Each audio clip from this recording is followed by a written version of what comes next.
حضرت عمر رضی اللہ تعالی عنہ نے حضرت کعب رضی اللہ تعالی عنہ سے کہا کہ آپ فیصلہ کریں۔ حضرت کعب رضی اللہ تعالی عنہ نے اس شخص سے فرمایا کہ دیکھو، شرعاً تمہارے لیے ضروری ہے کہ تم اپنی بیوی کے ساتھ وقت گزارو، ہنسی خوشی اس کے ساتھ رہو، اور کم از کم ہر 3 دن کے بعد اپنی بیوی کے ساتھ ہم بستری کرو۔ وہ میاں بیوی جب جا چکے تو حضرت سیدنا عمر رضی اللہ تعالیٰ عنہ نے حضرت کعب رضی اللہ تعالیٰ عنہ سے پوچھا کہ آپ نے یہ شرط کیوں لگائی کہ ہر 3 دن کے بعد بیوی سے ملا کرو؟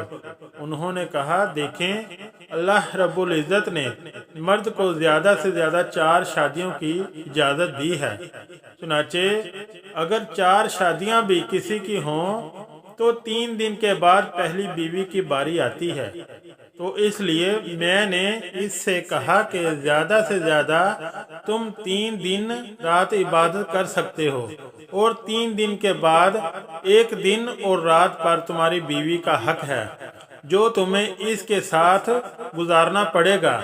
تو دیکھیں شریعت انسان کو کیا خوبصورت باتیں بتاتی ہے۔ بیویوں سے متعلق رسول اللہ صلی اللہ علیہ وآلہ وسلم نے فرمایا کہ عورتوں کے ساتھ خیر خواہی کرو، اس لیے کہ وہ تمہارے پاس قیدی ہیں، تم ان سے ہم بستری اور عصمت اور اپنے مال کی امانت وغیرہ کے علاوہ اور کچھ بھی اختیار نہیں رکھتے، اور جب وہ اپنا قرض ادا کرتی ہوں تو پھر ان کے ساتھ بدسلوکی کا جواز کیا ہے؟ ہاں، اگر وہ کسی بھلی ہوئی بے حیائی کا ارتکاب کریں تو پھر تمہیں انہیں سزا دینے کا حق حاصل ہے، پھر اگر وہ ایسا کریں تو انہیں بستروں سے علیحدہ چھوڑ دو اور انہیں مارو، لیکن اذیت ناک مار نہ ہو۔ اس کے بعد وہ اگر تمہاری مطیع ہو جائیں تو پھر انہیں سزا دینے کا بہانہ تلاش نہ کرو۔ سنو، جس طرح تمہاری بیویوں پر حق ہے، اسی طرح تم پر تمہاری بیویوں کا بھی حق ہے۔ تمہارا حق تمہاری بیویوں پر یہ ہے کہ وہ تمہارے بستر کو ایسے لوگوں کو نہ روندنے دیں جنہیں تم ناپسند کرتے ہو، اور تمہارے گھر میں ایسے لوگوں کو آنے کی اجازت نہ دیں جنہیں تم اچھا نہیں سمجھتے۔ سنو، اور تم پر ان کا حق یہ ہے کہ تم ان کے لباس اور پہننے میں اچھا سلوک کرو۔ جس طرح عورتوں کو مردوں کے جذبات کا لحاظ رکھنا ضروری ہے، اسی طرح مردوں کو بھی لازم ہے کہ عورتوں کے جذبات کا خیال رکھیں، ورنہ جس طرح مرد کی ناراضگی سے عورت کی زندگی جہنم بن جاتی ہے، اسی طرح عورت کی ناراضگی بھی مرد کے لیے وبال جان بن جاتی ہے۔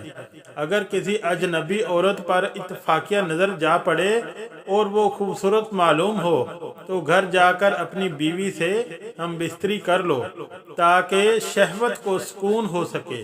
ارشاد نبوی صلی اللہ علیہ وآلہ وسلم ہے کہ جب تم میں سے کسی عورت کو دیکھو اور وہ اسے خوبصورت دکھائی دے تو اسے اپنی بیوی کے پاس چلے جانا چاہیے، کیونکہ عورت کی شکل میں شیطان آتا ہے اور عورت کی شکل میں واپس جاتا ہے۔ اگر کسی کی بیوی نہ ہو تو وہ اللہ تعالیٰ سے پناہ طلب کرے، گناہوں سے سلامتی کی توفیق مانگے اور شیطان مردود سے اللہ کی پناہ مانگے۔ شوہر کے لیے اور بیوی کے لیے یہ جائز نہیں کہ وہ اپنی خلوت کی باتیں کسی غیر پر ظاہر کریں، کیونکہ یہ بے وقوفی اور کمینگی ہے۔ عقل و شعور نے اس سے منع کیا ہے۔ حضرت ابو ہریرہ رضی اللہ تعالی عنہ بیان کرتے ہیں کہ نبی کریم صلی اللہ علیہ وآلہ وسلم نے مردوں کو مخاطب کرتے ہوئے پوچھا، کیا تم میں سے کوئی ایسا آدمی ہے جو اپنی بیوی سے ہم بستری یعنی جماع کرتا ہو تو دروازہ بند کر کے پردہ آگے کر لیتا ہو اور اللہ کے پردے سے اس فعل کو چھپاتا ہو؟ لوگوں نے جواب دیا، ہاں، ایسے لوگ موجود ہیں۔ آپ صلی اللہ علیہ وآلہ وسلم نے پھر پوچھا کہ کیا کوئی ایسا آدمی بھی ہے جو اسے جا کر دوسروں کے سامنے بیان کرتا ہو؟ یہ سن کر صحابہ کرام رضوان اللہ علیہم اجمعین خاموش ہو گئے، اور اس کے بعد آپ صلی اللہ علیہ وآلہ وسلم عورتوں کی طرف مخاطب ہوئے اور ان سے پوچھا کیا تم میں سے کوئی ایسی عورت ہے جو اپنے خاوند سے خلوت کی باتیں دوسری عورتوں سے بیان کرتی ہو؟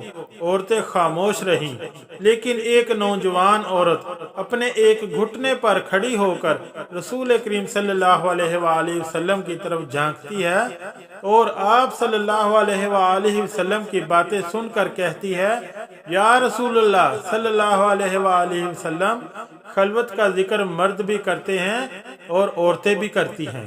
فرمایا جانتے ہو اس کی مثال کیا ہے؟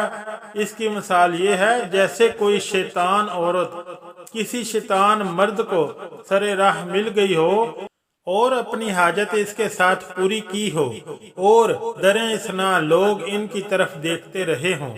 خبردار، مردوں کی خوشبو میں بو تیز ہوتی ہے مگر رنگ نہیں ہوتا، اور عورتوں کی خوشبو میں رنگ ہوتا ہے مگر بو تیز نہیں ہوتی۔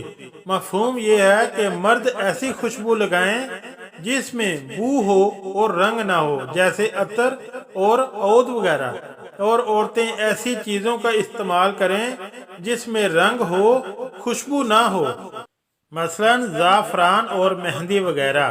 اللہ پاک عمل کرنے کی توفیق عطا فرمائے، آمین یا رب العالمین۔ اگر آپ کو میری ویڈیو اچھی لگی ہے تو میرے چینل کو لائک اور سبسکرائب کریں اور ساتھ لگے بیل آئیکن کو ضرور پریس کریں۔ اللہ حافظ۔